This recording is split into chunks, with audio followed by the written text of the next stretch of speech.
وملائكته يصلون على النبي يا أيها الذين آمنوا صلوا عليه وسلموا تسليما الصلاة والسلام عليك يا رسول الله الصلاة والسلام عليك يا نبي الله الصلاة والسلام عليك يا شفيع المذنبين وعلى آلك وأصحابك يا رحمة للعالمين۔ اللہ تعالیٰ کی بے حد و حساب حمد و ثنا، جان عالم، وجہ تخلیق کائنات، فخر موجودات حضرت محمد مصطفیٰ صلی اللہ علیہ وسلم اور آپ کے جمیع آل و اصحاب کی بارگاہ ناز میں درود و سلام کے نذرانوں کے بعد سٹیج کی مسند علماء کرام بالخصوص محمد ایاز رضوی صاحب، ڈاکٹر محمد طیب رضا قادری صاحب، علامہ محمد رضا رضوی صاحب، مفتی ایوب رضوی صاحب، دیگر علماء کرام، نبی کریم صلی اللہ علیہ وسلم کی ثنا خوائی کرنے والے خوبصورت نعت خوان حضرات اور عرس کی ان تقریبات میں شامل میرے دینی اور یقینی دوستو، بزرگ اور بھائیو، اللہ تعالیٰ قرآن کریم فرقان حمید میں ارشاد فرماتے ہیں، ان الذین آمنوا وعاملوا الصالحات سیجعل لهم الرحمن ودا، کہ جو لوگ ایمان لائے اور انہوں نے نیک عمل کیے، اللہ ان کی محبت لوگوں کے دلوں میں پیدا فرما دے گا۔ یہ جو آج اس کی تقریبات ہیں، یہ اسی محبت اور اسی عقیدت کے سلسلے کی ایک کڑی ہے کہ لوگ ان سے محبت کرتے ہیں، حالانکہ یہ لوگ اپنی قبروں میں سوئے ہوئے ہیں اور لوگ عقیدت کے پھول نچھاور کرنے کے لیے جوگ در جوگ ان کی قبروں پر حاضری دیتے ہیں۔ یہ صرف اسی وعدہ الہی کا ثمر ہے اور ان کے عمل صالح اور ان کے ایمان کی منہ بولتی دلیل ہے کہ اللہ تبارک و تعالیٰ نے ان لوگوں کی محبت لوگوں کے دلوں میں پیدا فرمائی۔ لوگ جوگ در جوگ عرس ہو، جمعرات کے مبارک ایام ہو، جمعۃ المبارک کا دن ہو، لوگ ان کی بارگاہوں میں حاضر ہونا اپنے لیے سعادت سمجھتے ہیں۔ یہ محبت کسی انسان کی پیدا کی ہوئی نہیں، یہ اللہ کی پیدا کی ہوئی محبت ہے۔ نبی کریم صلی اللہ علیہ وسلم کی حدیث ہے کہ جب اللہ تعالیٰ کسی سے محبت فرماتا ہے تو اللہ تعالیٰ جبریل کو حکم دیتا ہے کہ اہل ارض و سما کے دل میں اس بندہ صالح کی محبت پیدا فرما دو۔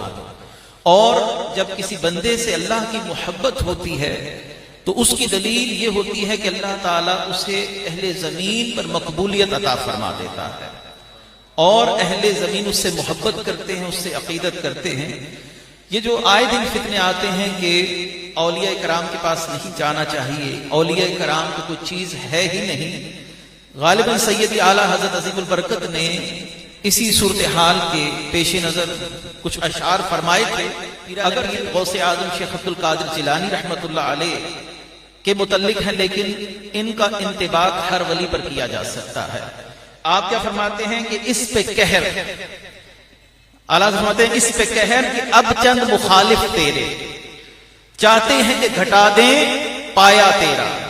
یا غوث اعظم بہت سے لوگ چاہتے ہیں کہ آپ کے مقام و مرتبے کو کم کر دیں اور آپ کی شان پر اعتراض کریں۔ اور سید اعلیٰ حضرت عظیم البرکت رحمۃ اللہ علیہ نے کیا خوب فرمایا، عقل ہوتی تو خدا سے نہ لڑائی لیتے، عقل ہوتی تو خدا سے نہ لڑائی لیتے۔ کیوں؟ ان لوگوں کی محبت اللہ نے لوگوں کے دلوں میں پیدا فرمائی ہے۔ کوئی سوشل میڈیا کا استعمال کرے، چاہے وہ کسی قسم کی کتابیں لکھ لے، لیکن ان لوگوں کے مقام و مرتبے، عزت و رفعت میں کوئی کمی نہیں آ سکتی۔ سید اعلیٰ حضرت نے غالباً اسی حدیث کو مد نظر رکھ کر کہا کہ عقل ہوتی تو خدا سے نہ لڑائی لیتے، یہ گھٹائیں اسے منظور بڑھانا تیرا، اسے منظور بڑھانا تیرا۔ یہ گھٹا رہے ہیں، اللہ آپ کی عظمتوں اور آپ کی شان و رفعتوں کو دوبالا کر رہا ہے۔ اور فرمایا ورفعنا لک ذکرک کا ہے سایہ تجھ پر، اللہ نے اپنے محبوب سے تو وعدہ کیا، آپ کا ذکر بلند کر دیا۔ جو محبوب کا خادم ہوا، اللہ نے یہ وعدہ اس سے بھی فرما لیا۔ ورفعنا لک ذکرک کا ہے سایہ تجھ پر، بول بالا تیرا ذکر ہے اونچا تیرا، اللہ نے آپ کے ذکر کو اونچا کر دیا ہے. یہ بہاؤالدین نقش بند ہو، چاہے وہ شیخ شہاب الدین سہروردی ہوں، چاہے وہ حضور مخدوم حضور سیدنا داتا گنج بخش رحمت اللہ علیہ ہوں، اللہ نے ان سے وعدہ کیا ہے کہ اللہ آپ کی محبت لوگوں کے دلوں میں پیدا فرما دے گا. اور سید اعلیٰ حضرت فرماتے ہیں بول بالا ہے ذکر تیرا ذکر اور اونچا ہے تیرا ذکر، مٹ گئے مٹتے ہیں مٹ جائیں گے آدھا تیرے. ولیوں کو مٹانے والے بڑے آئے، صحابہ پر اعتراض کرنے والے بڑے آئے. مٹ گئے مٹتے ہیں مٹ جائیں گے آدھا تیرے، نہ مٹا ہے نہ مٹے گا کبھی چرچا تیرا. بڑے آئے ہیں اور بڑے ہی بکواس کرنے والے آئے.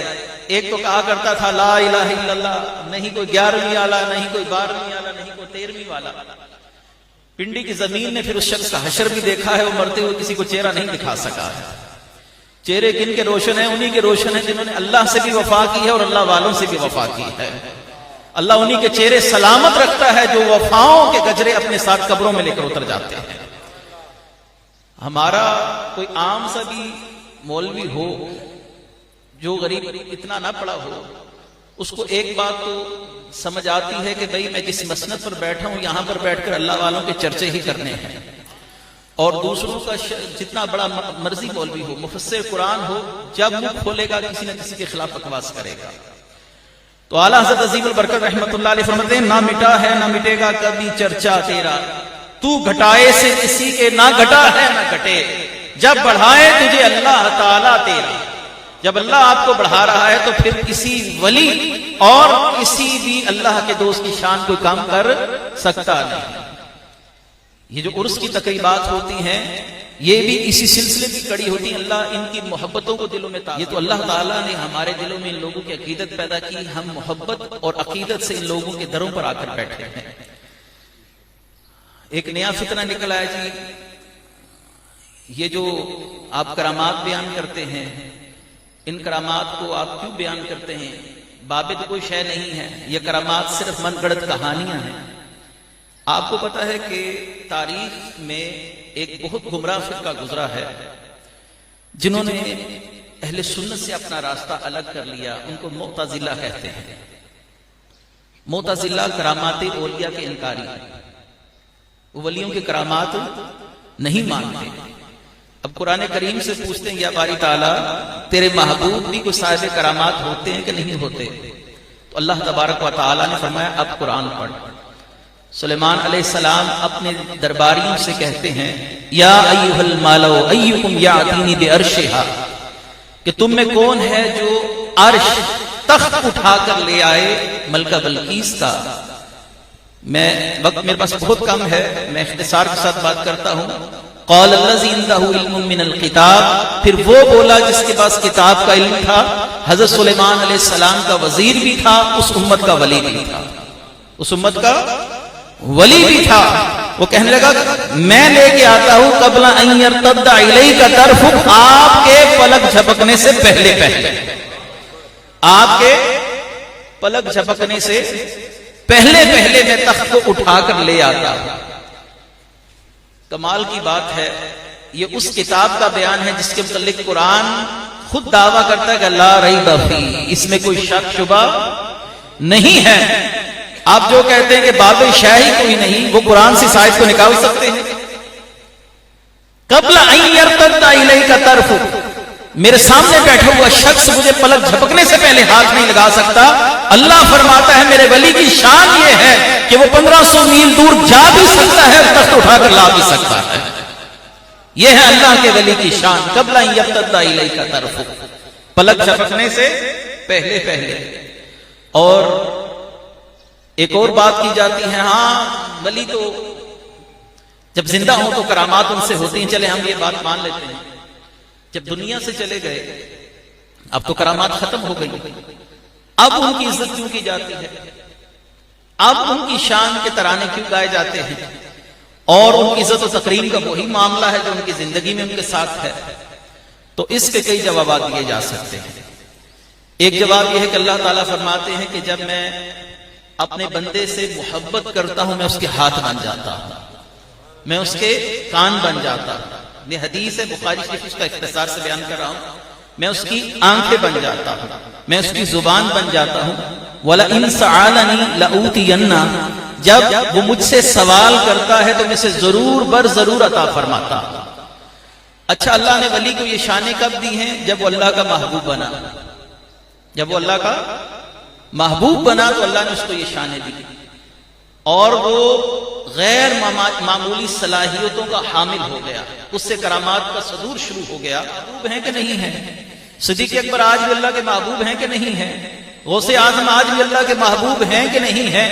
جب یہ تمام نعمتیں، عنایتیں، جود و سخا اللہ کا ان کے ساتھ مقام محبوبیت کے بعد جاری ہوتا ہے، تو جب وہ مرنے کے بعد بھی محبوب ہیں تو ان کے مرنے کے بعد بھی کرامتیں جاری و ساری رہتی ہیں. حضور پیر میر علی شاہ صاحب رحمۃ اللہ علیہ کسی تعارف کے محتاج نہیں. اتنا بڑا سید کہ رسول اللہ خود فرمائے کہ تم میری آل میں سے. لوگ اپنے شجرے پڑھ کر اپنا نسب ثابت کرتے ہیں، اور رسول اللہ نے آ کر فرمایا میر علی شاہ تم میری اولاد میں سے ہے. اتنے بڑے سید. آپ سے سوال ہوا ہے کہ مرنے کے بعد ولیوں کی کرامات پر آپ کیا فرماتے ہیں؟ آپ کی کتاب اعلاء کلمت اللہ، آپ فرماتے ہیں کہ ولی نے مدد کرنی ہوتی ہے روح کی طاقت سے. وہ روحانی طور پر ولی جو ہوتا ہے وہ کسی کی مدد کرتا ہے، اور روح جب جسم کے پنجرے میں ہوتی ہے تو اس کی قوتیں کم ہوتی ہیں. جب ولی زندہ ہوتا ہے تو اس کی طاقتیں کم ہوتی ہیں. جب مر گیا اس کی روح اس جثے سے باہر آ گئی، اس پنجرے سے آزاد ہو گئی. اب ولی کی طاقتیں مرنے کے بعد زیادہ ہو جاتی ہیں. کسی نے کہا وہ کیسے؟ آپ نے فرمایا کہ جب سورج بادلوں کے پیچھے ہو تو اس کی آب و تاب کم ہوتی ہے، اور جب سورج بادلوں سے باہر نکل آئے اس کی آب و تاب پورے زور سے ظاہر ہوتی ہے. ولی بھی جب مرتا ہے تو اس کی جسم سے آزاد ہونے کے بعد پوری آب و تاب کے ساتھ مدد کر رہی ہوتی ہے.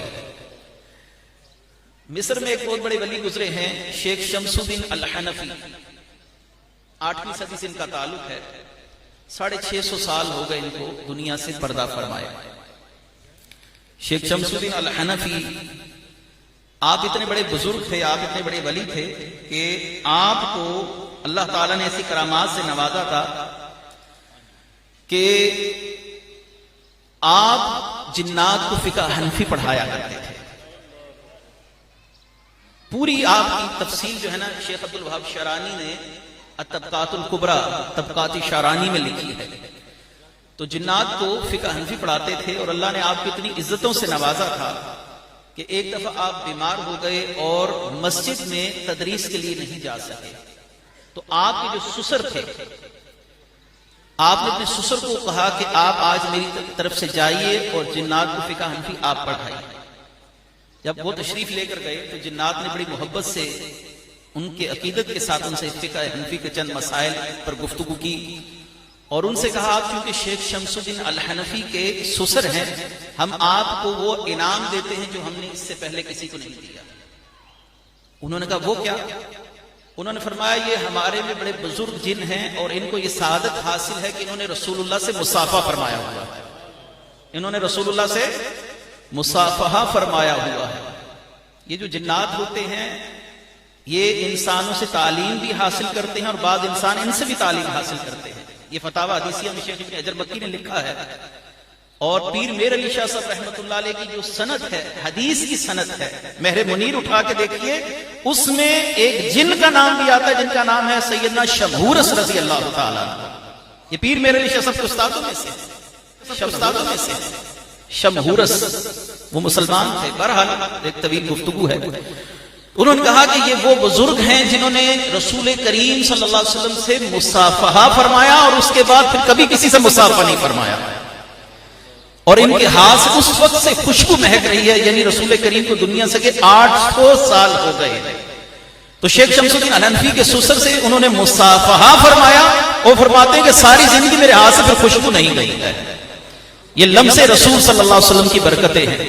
شیخ شمس الدین الحنفی رحمۃ اللہ علیہ آپ کے وصال کا جب وقت آیا نا تو آپ نے سارے مریدوں کو بلایا اور فرمایا کہ جب میں مر جاؤں اور کسی کو کوئی مشکل پیش آئے تو میری قبر پر آ کر مجھ سے سوال کرنا، میں تمہیں قبر سے جواب دوں گا. لوگوں نے کہا حضرت یہ عجیب بات کی ہے، قبر سے بھی کوئی جواب دیتا ہے؟ آپ کا جو جملہ ہے یہ تمام دنیا ولایت پر ہونے والے اعتراضات کا ایک ہی جواب ہے. آپ نے فرمایا جس کو 2 من مٹی مدد کرنے سے روکتے وہ اللہ کا یار کیسے ہو سکتا ہے؟ جسے 2 من مٹی مدد کرنے سے روکتے کسی کی، وہ اللہ کا یار کیسے ہو سکتا ہے؟ اللہ کے یاروں کے لیے جہان کوئی قید نہیں ہے، اور دور و نزدیک ہونا یہ کوئی قید نہیں ہے، آسان اور مشکل ہونا کوئی قید نہیں ہے۔ اللہ کے ولی ویسے ہی تصرف فرما رہے ہوتے ہیں، ان کے لیے کوئی چیز بھی رکاوٹ کا سبب نہیں بنتی ہے۔ ہمارے لوگ خیر مان جائیں گے، دوسروں کو منوانے کا بھی ایک طریقہ ہے۔ عقیب الامت دیوبند اشرف علی تھانوی سے کسی نے پوچھا کہ قبر والوں سے بھی کوئی فائدہ چاہیدہ ہوتا ہے کہ نہیں ہوتا؟ بوادر النوادر میں اشرف علی تھانوی کا جواب موجود ہے۔ اس نے کہا جی ہوتا ہے۔ تو پوچھنے والے نے کہا وہ کیسے ہوتا ہے؟ اس نے کہا اصل میں قرآن پڑھنا ایک نیکی ہے، مسند امام احمد بن حنبل کی حدیث ہے، قرآن سننا 2 نیکیاں ہیں۔ قرآن سننے والے کو 2 اجر ملتے ہیں۔ کتنے اجر ملتے ہیں؟ 2۔ اب وہ اس مسئلے کو ثابت کیسے کرتا ہے؟ کہتا ہے ترمذی کی حدیث ہے کہ ایک صحابی قبر میں سورہ ملک پڑھتے رہے، دوسرا صحابی سورہ ملک ساری رات سنتا رہا۔ جو اس صحابی کو فائدہ پہنچا ہے، اجر ملا ہے، وہ کس وجہ سے ملا ہے؟ صاحب قبر کی تلاوت کی وجہ سے ملا ہے۔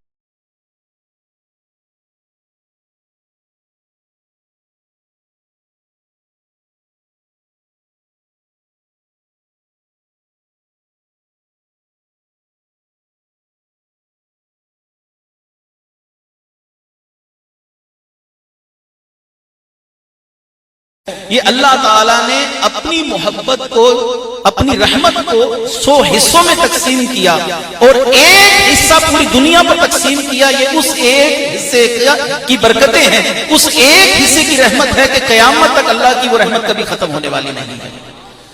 اچھا، اللہ تعالیٰ کی محبت 100 حصوں میں تقسیم ہوئی رحمت، اور ایک رحمت پوری دنیا پر تقسیم ہوئی ہے۔ تو سوال پوچھنے والے رسول اللہ صلی اللہ علیہ وسلم سے پوچھ رہے ہیں یا رسول اللہ وہ جو 99 اللہ نے اپنی رحمتیں رکھی ہیں وہ کدھر گئی؟ اللہ کی جو 99 رحمتیں ہیں وہ کدھر گئی؟ آپ نے فرمایا اللہ نے وہ سنبھال رکھی ہیں، قیامت کے دن اللہ وہ رحمتیں اپنے ولیوں پر لٹا دے گا۔ کن پر لٹائے گا؟ ایک رحمت پوری دنیا کے لیے کافی ہے، ایک حصہ 99 رحمتوں اتنی عنایتیں فرمائے گا ولیوں پر۔ اللہ کی ولیوں پر اتنی رحمتیں ہیں کہ تصوف کی 5 مشہور کتابیں ہیں۔ رسالۃ القشیریہ مشہور کتاب ہے، یہ داتا صاحب کے استاد ہیں۔ امام قشیری کو اللہ نے دنیا تصوف میں بہت مقبولیت عطا فرمائی ہے کہ غوث اعظم جب سفر فرماتے تھے رسالہ قشیریہ ساتھ رکھتے تھے اور اس کو پڑھا کرتے تھے، غوث اعظم پڑھا کرتے تھے۔ یہ ابن حجر مکی نے فتاوی حدیثیہ میں لکھا ہے۔ رسالہ قشیریہ پہلی کتاب ہے، اور دوسری کتاب ہے کتاب اللمع فی التصوف، یہ لکھی ہے شیخ ابو نصر سراج طوسی نے۔ کس نے لکھی ہے؟ شیخ ابو نصر سراج طوسی نے۔ آپ کی اس کتاب کو اللہ کی بارگاہ میں بڑی مقبولیت حاصل ہے۔ ایک کتاب ہے قوت القلوب، شیخ ابو طالب مکی نے لکھی ہے، یہ تیسری بڑی کتاب ہے دنیا تصوف کے اندر۔ ایک ہے التعارف اور ایک ہے عوارف المعارف۔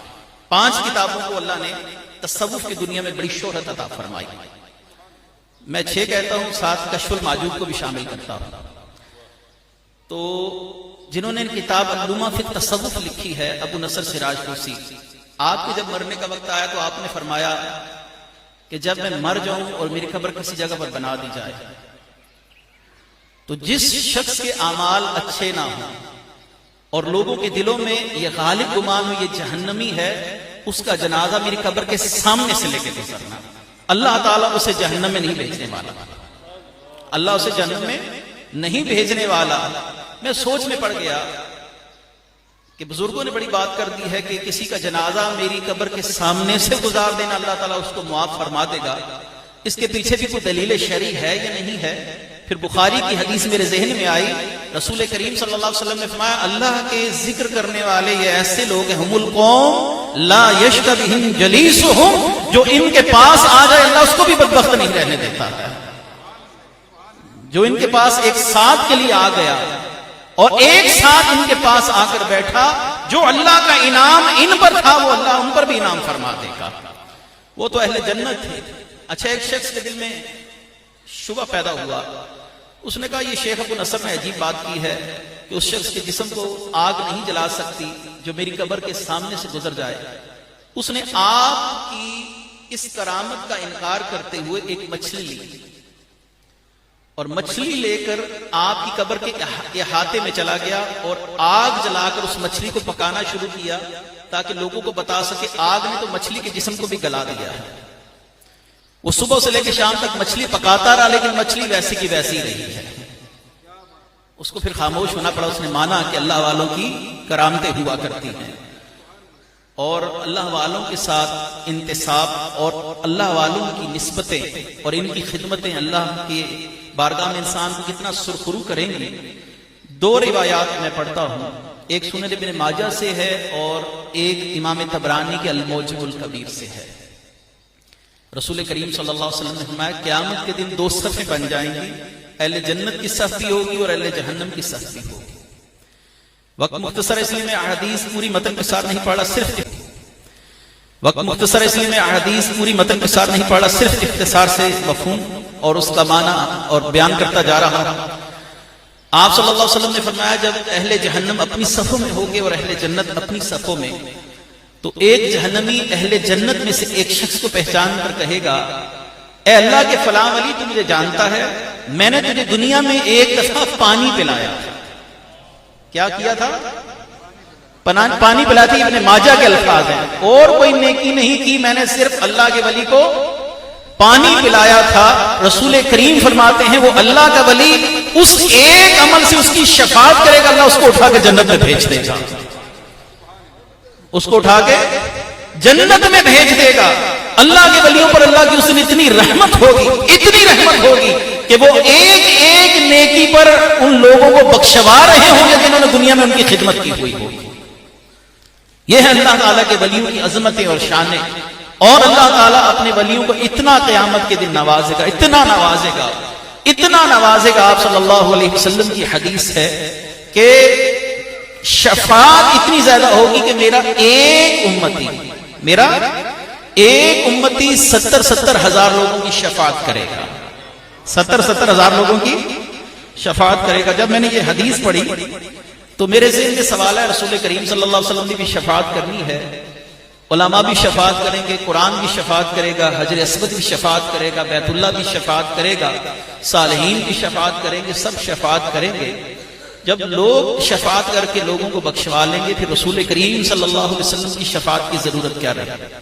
ایک ذہن میں میرے سوال آیا تو میرا فوراً جو ذہن تھا وہ اعلیٰ حضرت کے ایک شعر کی طرف چلا گیا کہ قیامت کا دن جنت کے لیے رسول کریم کے دیدار کے لیے سجایا جائے گا. آقا کریم صلی اللہ علیہ وسلم کی بارگاہ میں ہدیہ عقیدت کیسے پیش کرتے ہیں؟ امام اہل سنت کہتے ہیں جنت نہ دے تیری رویت ہو خیر سے. یا رسول اللہ ہمیں جنت نہیں چاہیے, صرف آپ کا چہرہ ہی دیکھنا ہے ہمیں. جنت نہ دے تیری رویت ہو خیر سے, اس گل کے آگے کس کو ہوس برق و برق ہے. آپ کے چہرے کے آگے جنت کے پھول بوٹے یہ ہمارے لیے کوئی اہمیت نہیں رکھتے.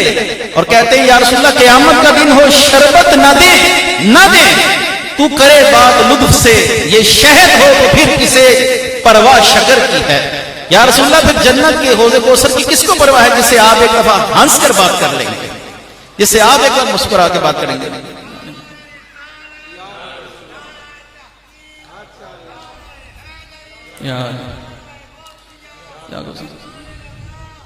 جاری رہے گا. میرا وقت پورا ہوا, 1:05 وعدے کا میں بڑا پابند ہوں. انشاءاللہ پھر کبھی موقع ملا تفصیل سے گفتگو ہوگی. اللہ تبارک و تعالی جنہوں نے یہ محفل سجائی ہے سب کو جزائے خیر عطا فرمائے. وآخر دعوانا ان الحمدللہ.